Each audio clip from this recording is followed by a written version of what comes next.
ہمارے پاس اگلا سوال ہے کہ حضرت میری 6 بیٹیاں ہیں، کوئی مجھے وظیفہ بتا دیں کہ میرا بیٹا ہو جائے۔ حضرت امام اعظم ابو حنیفہ رحمہ اللہ ارشاد فرماتے ہیں، ہمارے استاد حضرت جابر رضی اللہ عنہ صحابی رسول فرماتے تھے کہ رسول اللہ صلی اللہ علیہ وسلم کی خدمت میں ہم بیٹھے تھے کہ ایک شخص آیا، اس نے آ کر اللہ کے رسول سے عرض کیا، یا رسول اللہ میری بچیاں پیدا ہوتی ہیں، بچے نہیں ہوتے۔ تو حضور علیہ الصلوۃ والسلام نے فرمایا کہ تو استغفار کی کثرت کر اور صدقے کی کثرت کر، اللہ کے نام پہ جتنا ہو سکے تو دے۔ تو کہتے ہیں اس نے صدقے اور استغفار کی کثرت شروع کر دی، فولد لہ 9 من الذکور، تو اس کے 9 بیٹے ہوئے، 9 اولاد نرینہ۔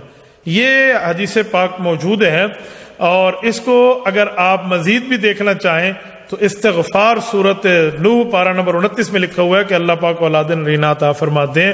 آپ استغفار بھی کریں، صدقہ بھی حسب توفیق کریں، نماز کی پابندی کریں، انشاءاللہ اللہ آپ کو بچے عطا فرمائے گا۔ اس کے علاوہ ایک اور وظیفہ بھی ہے قرآن کریم میں، رب لا تذرنی فردا وانت خیر الوارثین، یہ آپ پڑھیں گے انشاءاللہ آپ کو اولاد نرینہ ملے گی۔